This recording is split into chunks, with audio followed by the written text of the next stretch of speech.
couldn't see the speed bump, so like I jumped over that speed. Then I ain't gonna hold you up too much longer.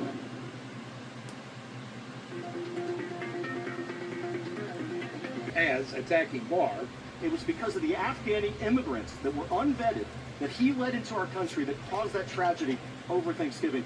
Andy, you got blood on your hands, and it's so sad to hear and listen to you lie about your record. Thank you, gentlemen. You've gotten your time. We're going to press pause here. We're going to let cooler heads prevail.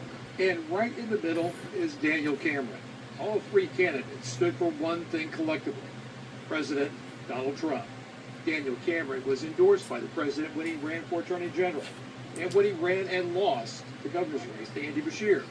And it was Cameron that used the president's name towards Morris. Nate Morris is certainly no Donald Trump, and you will never be a United States Senator. Gentlemen, thank you. So who won the debate? I asked Congressman Barr and former Attorney General Daniel Cameron that very question. They both said that they did. And then when Nate Morris came to talk to the press, the first thing he said was that he won the debate. The question surrounding the debate: will the most Trump candidate win the primary? So far, the president has not endorsed anyone in this race. Richard Essex, WDRB News. Richard, thank you. Kentucky's House has voted to override Governor Beshear's veto of House Bill 1. The bill would allow the state to opt into a federal school choice program. House Bill 1 would give Kentucky families access to the Education Freedom Tax Credit program. It comes after the state Supreme Court ruled in February that a bill establishing public funding for charter schools was unconstitutional.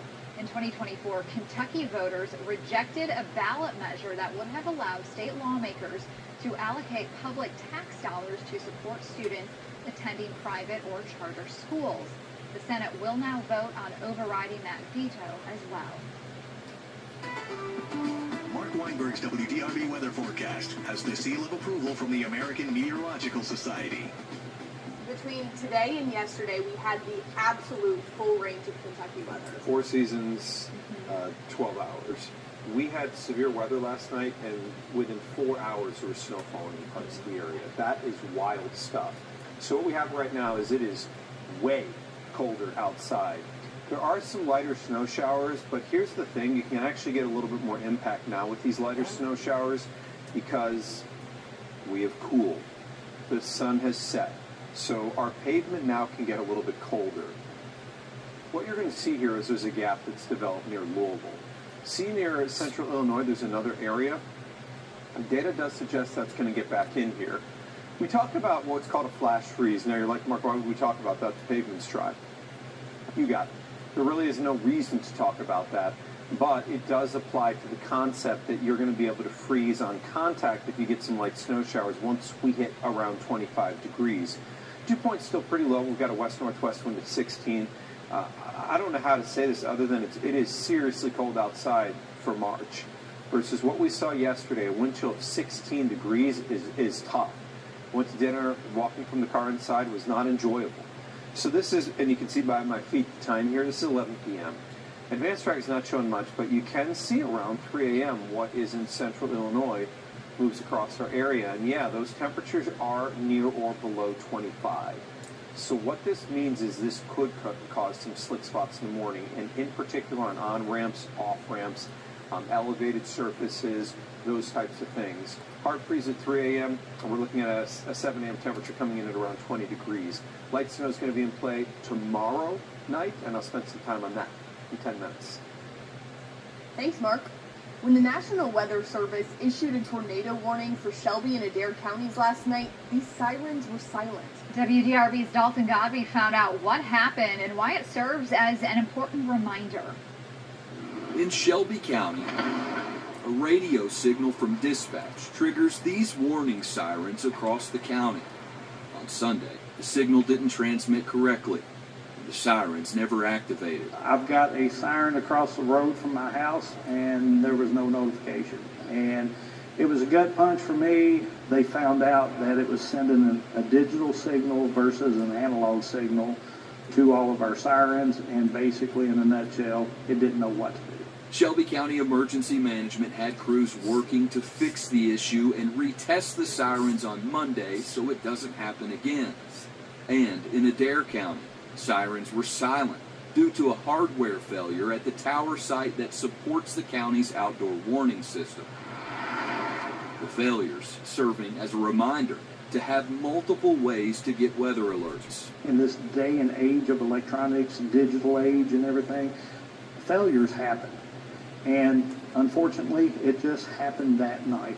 Those failures in Shelby and Adair have prompted emergency officials to recommend having other resources, like a NOAA weather radio. So this thing will go off. And enrolling in local text alerts. You don't want to hear everybody. Spalding added that outdoor warning sirens were never designed to be heard from inside. I'm not taking away of getting rid of sirens or anything, but a lot of our members, they need to realize that there are other avenues out there that we can push this information to them a whole lot faster, a whole lot quicker, and, get the message to them. In both Shelby and Adair counties, we will have things that will go wrong, but rest assured that we correct those things. Officials say the issues with sirens should be resolved in the coming days. A federal judge has blocked some of the efforts by Health and Human Services Secretary RFK Jr. to reshape U.S. vaccine policy. That judge ruling today that the CDC did not follow the law when it voted to overhaul the country's vaccine schedule for kids. The same judge also ruled that RFK's decision to fire all 17 members of the CDC Vaccine Advisory Committee last year was illegal. The rumor mill has been running about whether JCPS Superintendent Dr. Brian Yearwood has a driver. The district says that's not true. He doesn't have a dedicated driver, but someone does drive him occasionally. Tonight I asked Dr. Yearwood what occasionally means.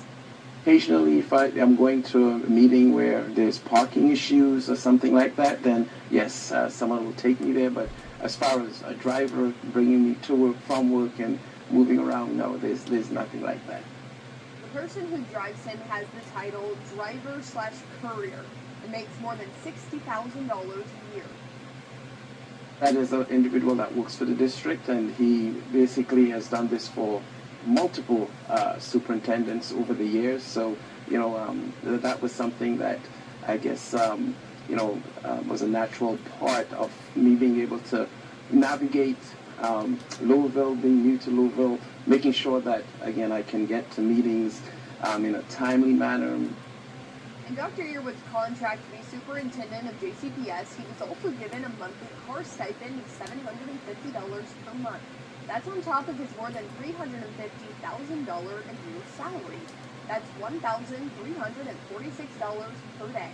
Ahead at 11, where the cuts for students with disabilities stand now, and if Dr. Yearwood believes the district will make payroll next year. The man accused of causing a deadly wreck on the Gene Snyder in 2024 now faces upgraded charges. Arnold Quijada Vega was arraigned on murder charges this morning for the death of Christopher Nauert. Police say the suspect was impaired. I think some more snow showers tonight, and I think tomorrow night we get back into light snow. And I'm going to look at both of these. Could any minor accumulations occur? Could we see any road impacts? Let's discuss next. Now you can get WDRB newscasts, forecasts, and original shows whenever and wherever you want. And it's free. Download WDRB Plus for Apple TV, Roku, Fire TV, and on your mobile device. Has the seal of approval from the American Meteorological Society. A lot of people kind of got a reminder what snow squalls are today. These are high-intensity bursts of snow, so what can happen is you can get almost whiteout conditions when you go through some of these. It can be fine, and then all of a sudden you drive into one and you can't see anything, so you've got to be careful around these. Some bursts are still possible tonight, although the highest intensity occurred this afternoon. And I will say this, temperatures are falling tonight. While I don't think we're talking about icy roads, I do think some slick spots could occur, and then light snow potential tomorrow night into early Wednesday. We'll discuss that as well.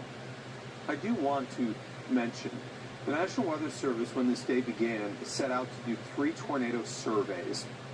The 3 surveys would then focus on specific areas within our viewing area. Grayson, Hardin, Meade County. A second survey team was going to go to Bullitt County and then to Nelson County. The day has come to an end, and they did survey Bullitt County. They have not released the results yet. They said they're going to make that determination tomorrow. The Grayson, Hardin, Meade County, they completed late today. They'll make the determination tomorrow. They did not get to Nelson County. They said that they're going to try to get out there tomorrow. Leanne Brooks captured this out of South Pole, and you can see how this basically removed a part of the roof. And then this one out of Bardstown, and you can see a tree just completely laid down. You know, I will say this. These are not easy surveys to deal with because you're going to get winds that are generally going to be mostly in one direction, which is because the storms were moving so fast. So sometimes you can see these sporadic damage, and whether it's tornado or just straight line wind bursts is not the easiest thing to determine. Either way, I know the Weather Service is being thorough on this. Perryville, Danville, there's a couple snow showers, flurries ongoing here in Louisville. Watch right here. These are the snow showers that will be moving towards us during the overnight hours tonight. You can see some severe weather mid-Atlantic. You can see snow coming through Pennsylvania. That's going through New York. And we've got a disturbance right here that's going to move across our area tomorrow. Not ultra powerful. Louisville 28 degrees with a wind coming at 16. That's wild, considering what we were talking about last night. You know, I do this for a living, and at the same time, I knew it was going to be cold. Still, I stepped outside today, and it was just jarring to me. 25 in the Seymour area, 26 Bardstown, but we know there's wind. So these gusts are still in the neighborhood of 20. Seymour, remember, is elevated on Schneck Medical, so it tends to be a little higher. But Hardinsburg is a Kentucky Meson, a calibrated side of 27. And you'll notice the air temperatures are around the 28 degree, 27, 26 range. Factor in the winds, and it feels like 12 in Seymour, 18 in Carrollton, 14 in Shelbyville, and 15 in E-Town. Somebody just asked me in Louisville, do I think we'll see wind chills that are going to be in the single digits? It'll be close. I think probably teens. But Louisville is down in 24 hours, a gargantuan, monumental 43 degrees. After about 2 a.m., we see another band of snow or snow showers moving across our area. That pauses mid-morning, and then tomorrow night, we see another area of very light snow moving across the area. I don't think that this one's really going to cause any issues. I don't think tonight causes major issues, but if you're asking me, could we get a minor accumulation on, let's say, grassy surfaces or elevated surfaces like your deck? Yeah, we could. 20's the nighttime low tonight with a west wind at 10 to 20. Obviously, this is a hard freeze tonight. You'll notice that there is not a frost advisory or freeze warning. That means the Weather Service via Kentucky Ag has determined that the growing season has not progressed enough to issue one of those. Tomorrow, 20%, that is mainly early in the day, 34 degrees, and your extended forecast shows some quiet down on Wednesday. Still chilly at 49. Thursday starts the warm-up, and I'm talking about where we complete the warm-up near 80 in 10 minutes. Thanks, Mark. We'll see you soon. 3D printers being used to make deadly devices like guns and machine gun conversion devices. Police are warning people about how easy these items are to get and how dangerous they can be. Is underway at this hour after storms slammed through the mid-state last night. At least one tornado brought down trees and destroyed several homes. And you know, winter never went far. Inches of snow fell across the area in some places. This is a live look right now at I-40 just outside of Sparta, one of the places that saw the most snowfall. But some roads are slick out there right now, and that snow is what has our attention here tonight. That's right. You know, our temperatures aren't going to melt anytime soon. Those temperatures are going to drop below freezing. So that's why we're under a first alert weather day. Let's start right with Chief Meteorologist Lisa Spencer. Lisa, how long are we going to be dealing with this? We are talking about some showers continuing throughout the evening, but mainly towards the east. This is all going to start to dissipate. So as we look outside right now, you can see those clouds in the sky. But here's a look at our next big thing. We've got those snowflakes that are falling, but the cold air is going to stick around a little while longer. We are talking temperatures that will continue to be in the 20s as we dip down tonight. How about that? Very cold conditions on the way. Our first alert weather team, of course, has been watching this throughout the day with the snow developing early on. And there is an advisory, a winter weather advisory, but it only lasts another hour for that accumulating snow here across parts of the east. And you can see some of it still flying there. A little bit off to the west, maybe some flurries here, all moving on by. But most of the accumulating, more significant snow has moved out of the mid-state. Here's a look, those snow showers around Carthage and over to the Cookeville area. Going through the rest of the evening, that snow does start to diminish. Our temperatures will remain rather steady for a couple more hours, and then they'll be dropping down into the 20s as we go through the overnight and that sky starts to clear. So by tomorrow morning, get ready for a chilly start to the day. We're talking 23, a wintry chill, but at least a bright sky returns. We'll show you more about our temperature change, yes, again, coming up with our first alert forecast. Okay, Lisa, thank you. One of the hardest hit areas was in Lawrence County near the Alabama state line. The National Weather Service confirms a tornado with 105 mile-per-hour winds hit more than 10 homes. WSMV's Brendan Tierney shows us the damage. Homes were ripped apart and even pushed off their foundations when storms moved through the Bonnertown area late Sunday night. Just trying to make sure that everybody's taken care of. You don't really have time to be scared until it's all over with. Jordan Sheldon says all of the windows on his grandparents' house were blown out, and part of the roof was even lifted off his parents' house right next door. We were kind of blindsided really a little bit. I mean, we knew it was coming, but we had no idea that it was going to be quite as severe as what it ended up being. Officials say at least 10 homes and one business were damaged in the tornado, and the entire neighborhood is covered with debris. You can see just how strong the wind is right here, where a new double-wide trailer was delivered on Friday, but it was strong enough to blow it all the way across the road and down the hill into a pond. The owner told me that he was completely shocked. The trees, the damage, it was just chaos. Down the street, Tanner and Haley Palmore lost more than a dozen trees in their chicken coops, but say they expected things to be much worse when they ran into their safe space. We were scared. We were both, praying, like, please keep our family safe. Their neighbors say the only reason they're alive is because they got into this storm shelter. Everything else on their property was destroyed and thrown into this creek. Trees that's been here for years and years and years that are just ripped from their roots. I mean, there's really nothing else that you can say. To help clean up the hundreds of trees that looked like they exploded in the storm, an army of volunteers showed up today with chainsaws and loaders. It's amazing to know that everybody's willing to, jump in and help, even if they don't know you. Starting that long recovery process. In Lawrence County, Brendan Tierney, WSMV4. And about an hour earlier, a possible tornado caused this damage in Columbia. Look at these roof lines here. So much property damage because it ripped off shingles from apartment buildings. There were also a lot of trees knocked down. Fortunately, county officials have not reported any storm-related injuries, but neighbors told us they were fearing for the worst. I was standing in the middle floor. It scared me to death. I was standing in the middle floor. It hit. My windows shattered. I couldn't move. I was scared. I thought it was going to implode. It felt like the house was breathing. So it was just vibrating, and it felt like everything was going to suck into the house. I don't know how to explain it. Wow. National Weather Service and the county were also out assessing the damage in Columbia today. And Columbia's new tornado sirens helped warn people during the storms last night. 12 sirens were installed last fall in the city, along with 8 more across the county. But emergency officials say these sirens are really just an extra layer of protection. They're for people when they're outside. You still need to have weather radios and other ways to get updates when you're inside. 2 homes in Franklin were struck by lightning and caught fire last night during the storms. One home on Medford Place required multiple fire crews to put out the flames. WSMV's Sarah Allen reports from the Dallas Downs neighborhood.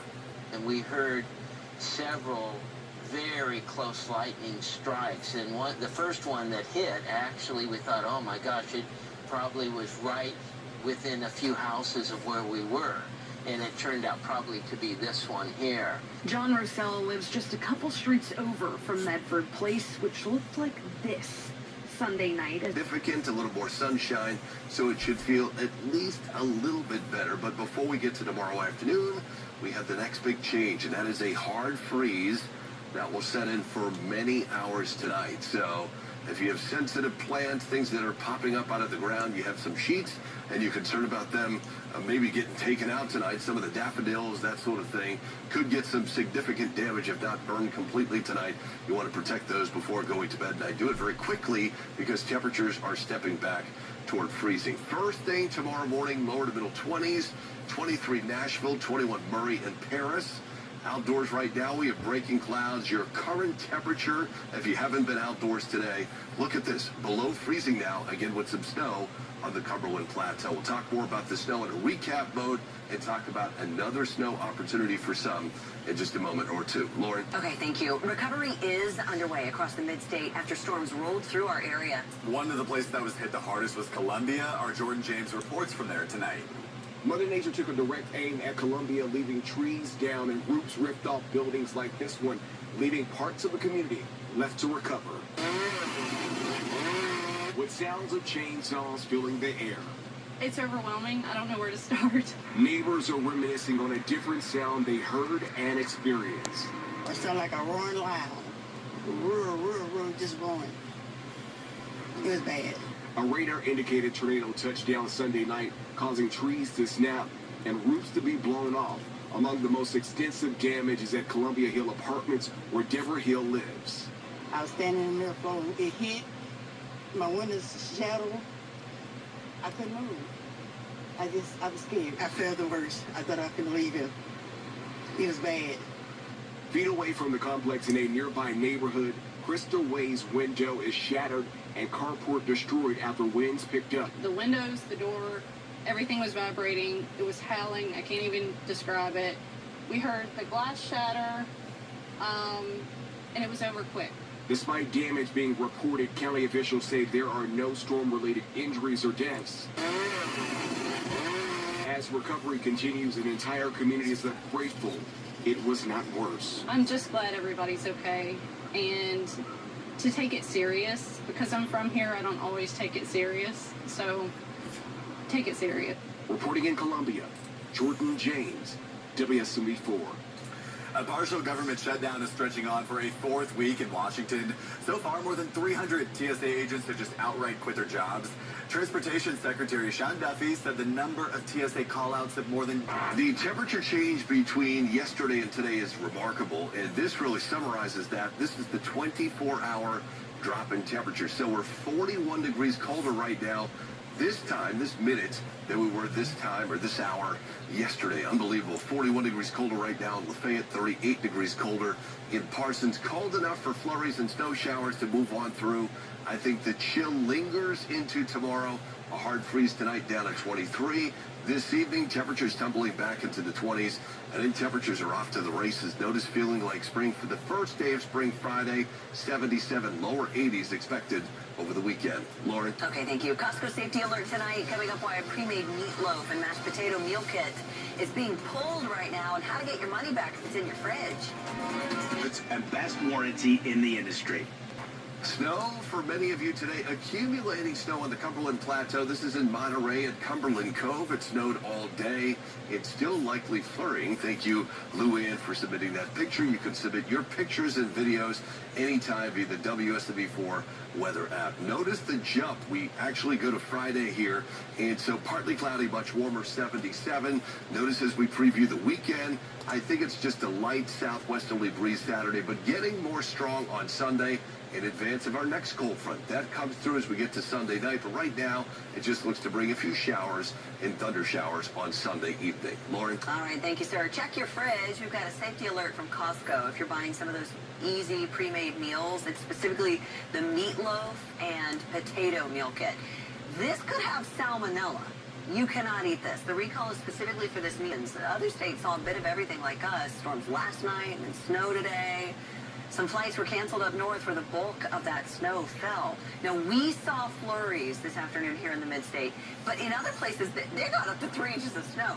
It's a much different sight than it was 24 hours ago because we were in the 70s. Again, it's all over the place again. Snow today, but I know as we look ahead to the weekend, we're going to see temperatures close to 80 again. Lower 80s, yeah, Saturday and Sunday. Wow. So, yeah, get those Crocs, or what do you wear, slides or flip-flops? I wear flippy floppies. Who's wearing Crocs these days? It's just the kids. Some of my kids.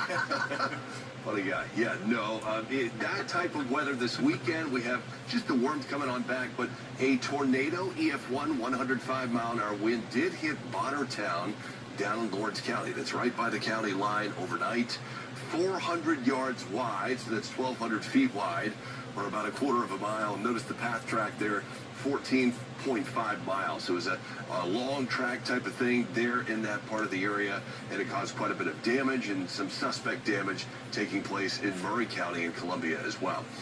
bitterly cold tonight behind that system. So the cold air built in today, and this is really the main event for the next 12 to 18 hours. Hard freeze for all of us tonight. I think it stays chilly tomorrow. We get to 40 for a high, but in the sun should feel a little bit better, less breezy than today. And then again, warming quite a bit as we get toward the end of the week. 35 right now at the airport. 26 is the wind chill. Still flurries and snow showers blowing around on the heels of this big system now really getting the eastern seaboard. So there's been a lot of severe weather from the mid-Atlantic all the way down into the Carolinas today.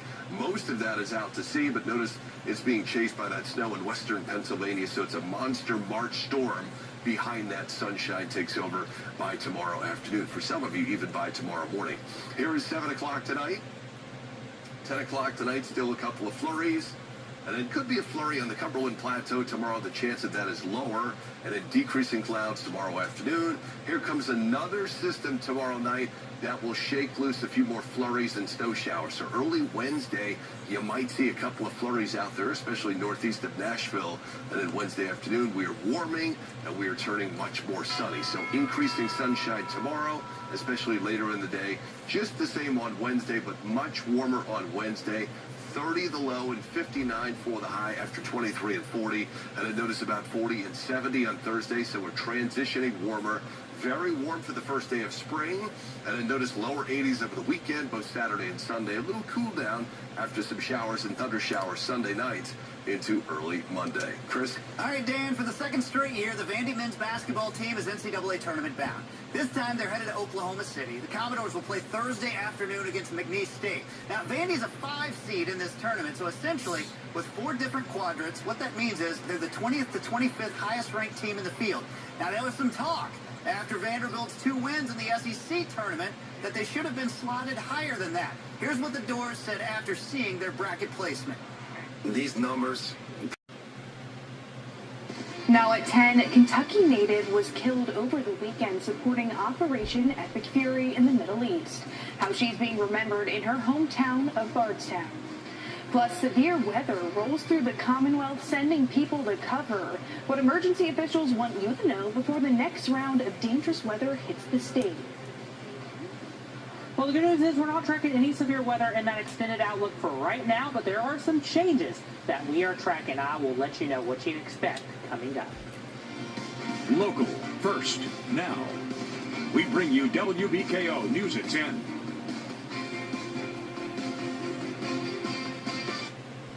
Hello, everyone, and thank you for joining us at 10. I'm Avery Catalano. We begin with tonight's top story. Severe weather moved through parts of south central Kentucky Sunday, and in Grayson County, some residents were seen running for cover as the storm moved in. Monday, I spoke with Deputy Director of Grayson County Emergency Management, Blake Schorlocke, about the storm. As strong storms moved through the area Sunday, residents in Grayson County were quick to find shelter. Our weather camera looking at Litchfield Courthouse captured several people running inside as heavy rain and strong winds moved through the area. Do not want to be outside. Officials with Grayson County Emergency Management say moments like this are a reminder of how quickly severe weather can develop. We know that we have any kind of severe weather coming in. We want them to utilize that if they feel like it's necessary for them. We don't want people to be on the roadways. We don't want people to feel unsafe in their homes. So if we can offer them a spot way ahead of time, hours ahead of time, we always try to make sure that that's unlocked. Emergency management officials say the safest place to be during severe weather is inside a sturdy building, ideally on the lowest level and away from windows. They say having a plan before storms arrive can make a big difference when seconds matter. We have a tendency here lately to get our storms at nighttime. So having a plan to get warnings to you while you're asleep or to your family or your loved ones. Now, crews with emergency management and the National Weather Service are surveying parts of the county to assess any damage left behind by the storms. I've seen several barns that have been knocked over, a lot of fencing that's been damaged. There's been several homes that's had some tree limbs and some trees fall towards them, knock some gutters off. During the survey, crews are checking for downed trees, structural damage, and any impacts to roads or utilities as they work to determine the full extent of the storm's impact. Schorlocke says if you're a Grayson County resident and have damage from the storms, you can call 270-259-0303 or email graysonemergency@gmail.com. We're continuing to track power outages following last night's storm, and we have seen outage numbers decrease since early this morning. In our area, Grayson County has just under 200 as of 9:40 p.m. Clinton County has 89, while Edmonson County is now down to 0 reported outages. But in central Kentucky, Hardin County is also tracking about 190 customers without power. In a post on social media, Governor Andy Beshear says there have been no reported injuries from the overnight storms.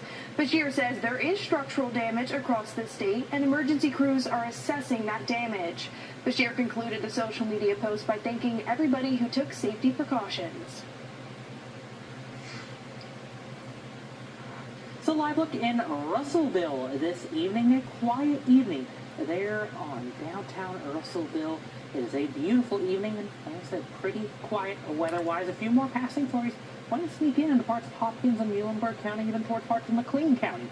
This evening, those maybe make it to the ground, just very isolated. You see a few more passing flurries tonight. Our eastern counties are pretty much done with those snow flurries. We watch those kind of continue to push off to the east this evening. Just watching those snow flurries off to our west this evening. They're definitely pretty, but no major impacts are expected from them, so that is a good thing.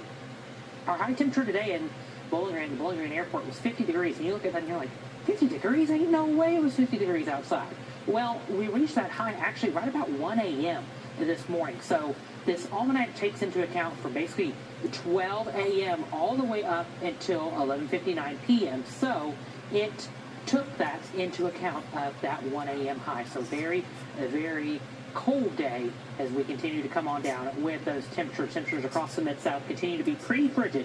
This evening we'll continue to see those temperatures come on down over the next 12 hours, but that's not the story with the temperatures over the next few days as we get a little bit of a warming trend. Let you know how warm it'll get and also track those next chances for more snow and rain coming up in my full forecast. Now to a developing story where Kentucky State Police are investigating a death in Butler County. We first alerted you to the case using our mobile push alerts. KSP says they responded to reports of an unresponsive man who later died. The man was found this morning around the 8000 block of Rochester Road. The Butler County coroner pronounced the man dead. KSP says there's no immediate threat to the community and did not provide details on how he died or his identity.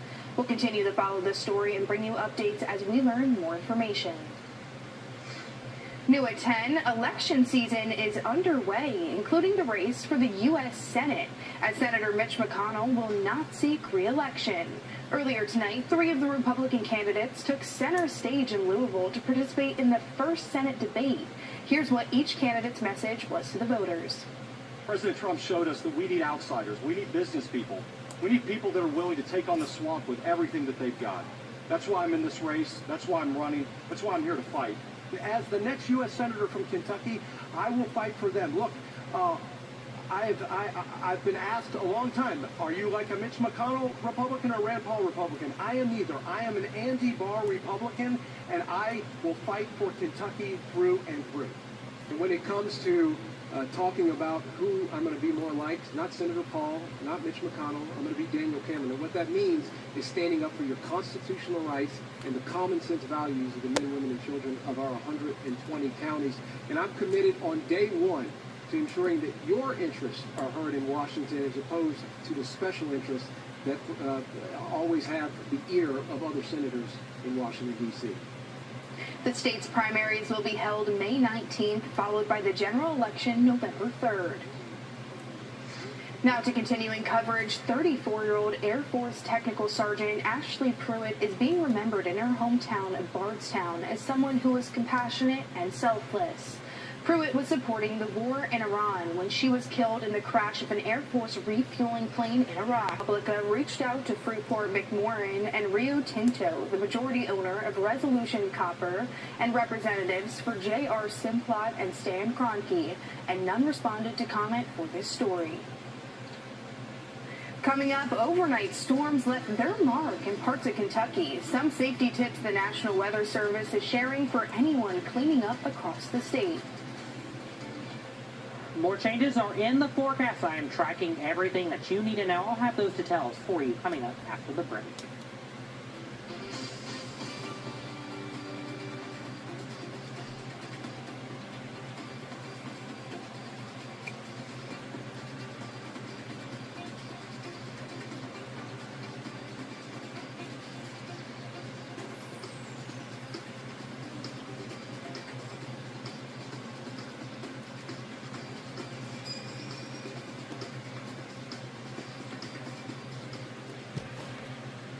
WBKO's First Alert Weather, brought to you by MedCenter Health.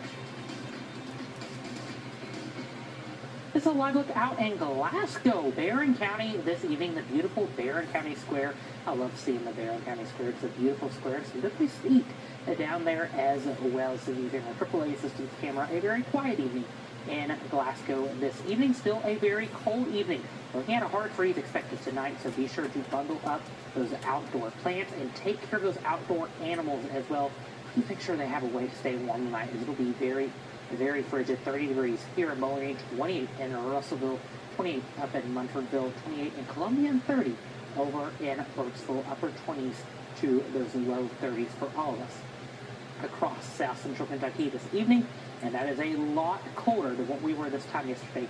42 degrees of difference here in Bowling Green as well as Glasgow. What you'll notice, you can even kind of notice where that cold front was about this time yesterday. As you look at this gradient, it really shows you kind of just where exactly that cold front was, as it's only about 26 degrees colder there in Greenville, which is definitely still a pretty big difference.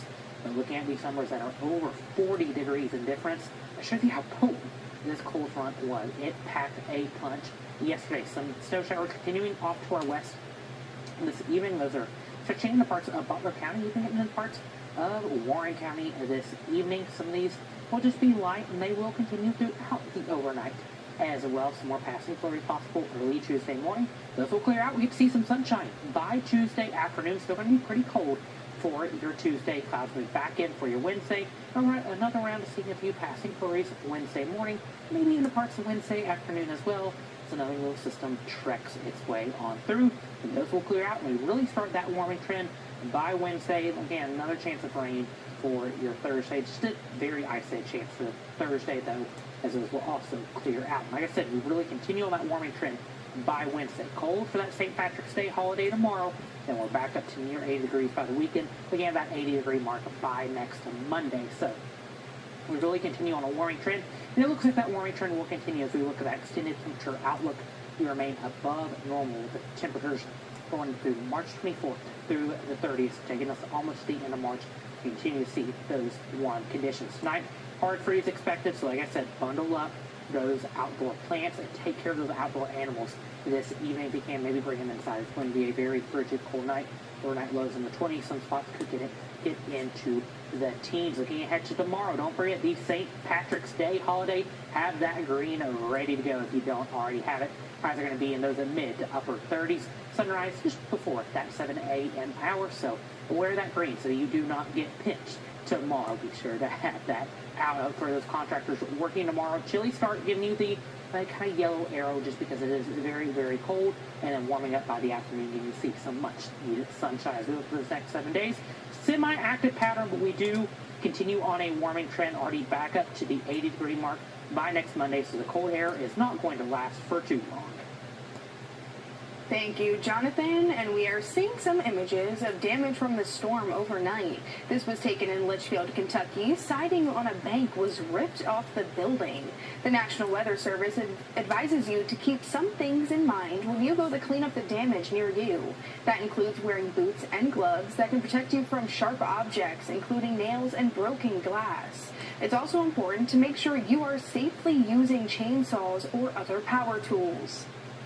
Meanwhile, some Kentucky counties had problems with their tornado sirens last night, including Shelby and Adair County.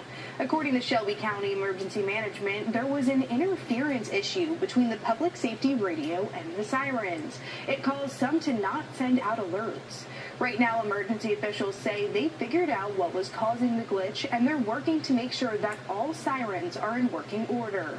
Officials add that their technicians have been called and will be responding to check the issue. They say most should be fixed, but also suggest to anyone living in the area to sign up for the Rave Shelby County alerts.